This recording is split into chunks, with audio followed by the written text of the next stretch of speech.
샬롬. 8월 22일 이슬기도 오신 여러분 환영합니다. 우리 암송하고 시작합니다. 시편 103편 5절입니다.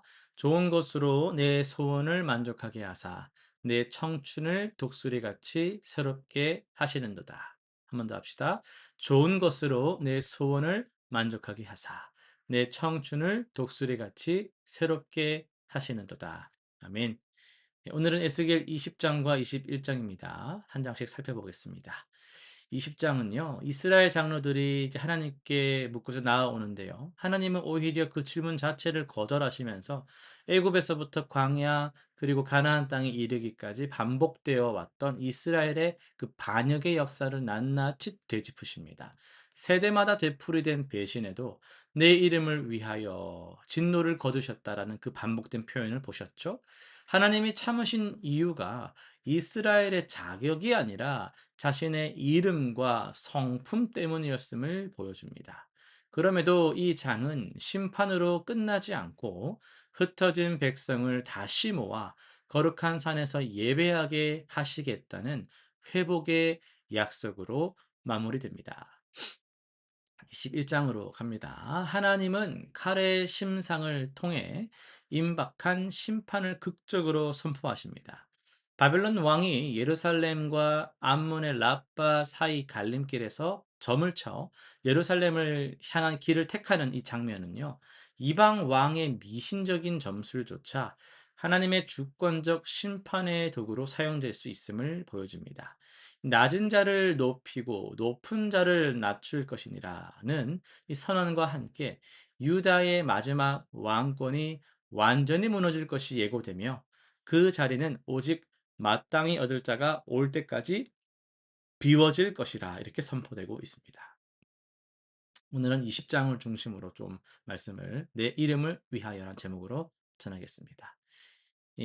이스라엘 장로들이 에스겔을 찾아와서 하나님께 묻고자 했죠. 그런데 하나님의 첫 반응이 뜻밖이었습니다.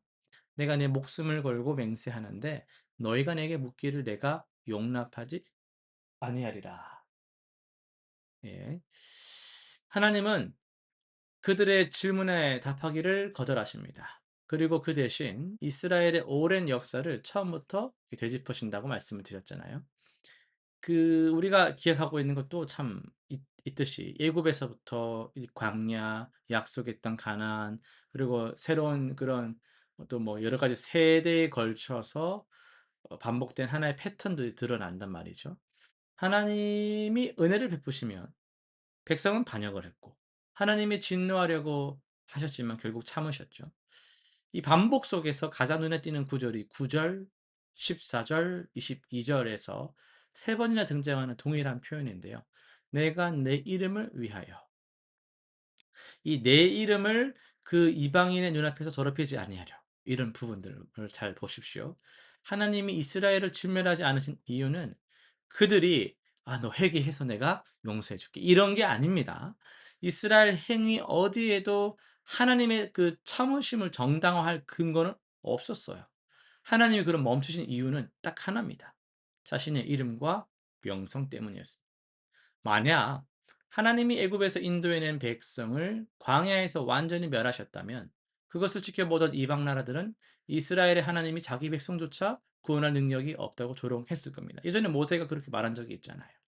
하나님은 자신의 영광과 신실하심이 걸린 문제로서 이스라엘을 오래 참으셨습니다. 이 사실은 언뜻 이스라엘에게 그렇게 위로가 되지 않는 것처럼 들릴 수 있어요. 뭐 이런 거잖아요. 자신들의 뭐 가치가 있어서 회개를 해서가 아니라 이거 뭐 하나님 체면 때문에 살아남았다라는 것이 그렇게 감동적으로 들리지 않을 수 있지 않습니까? 그런데 여러분 자세히 들여다보면요. 이것이야말로 가장 견고한 은혜의 근거입니다. 잘 들어보세요. 만약 하나님의 그 인내가 이스라엘의 선한 행위에 근거해서 발생을 한다면 그들이 계속 반역하는 한 그 인내는 흔들리는 거죠. 언제든 끝날 수 있다란 말이에요. 그러나 여러분 하나님의 참으심이 하나님 자신의 성품과 이름에 근거하여서 작동한다면 이거는 인간의 변덕스러운 행위로 사라지거나 막 흔들리거나 변하고 변질되고 이런 것이 아니라는 거거든요. 언제나 견고한 기초 위에 서 있다란 말이잖아요. 그래서 이 히브리어로 이름에 해당하는 이 쉔이라는 건요, 단순한 호칭이 아니라 그 존재의 본질과 명예 전체를 가리키는 단어입니다. 하나님은 자기 존재 자체를 걸고 이스라엘과 함께 하기로 하신 거죠. 여러분, 이 진리가 오늘 우리에게도 동일하게 적용되고 있습니다. 우리가 하나님께 받아들여지는 근거는 우리의 선한 행실이나 회개라는 것을 했기 때문에가 아닙니다. 우리가 신실함의 정도가 좋기 때문이 아닙니다. 필요 없다는 말이 아니에요. 잘 들으셔야 됩니다.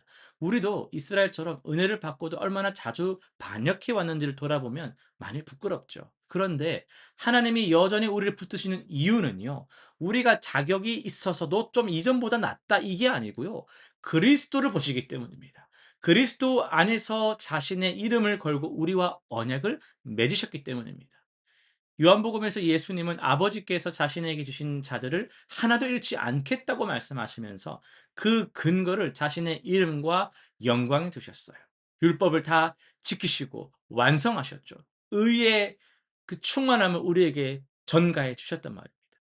여러분, 이 말씀은 우리에게 두 가지를 동시에 가르쳐 주고 있습니다. 먼저는요, 우리는 우리의 신실함이 아니라 하나님의 신실함 위에 서 있다라는 안도감입니다.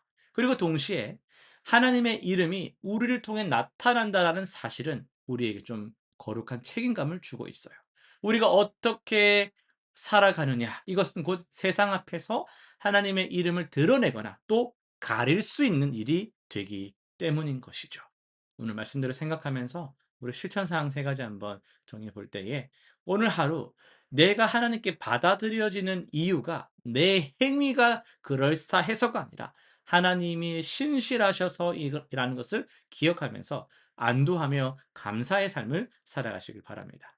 두 번째는요, 내 삶과 말이, 나의 언행이 주변 사람들에게 하나님의 이름을 어떻게 비추고 있는지, 늘 불평하는 사람인지, 늘 험담하는 사람인지, 늘 경쟁하는 사람인지, 감사하는지, 기뻐하는지, 즐거워하는지를 한번 돌아보시기 바랍니다.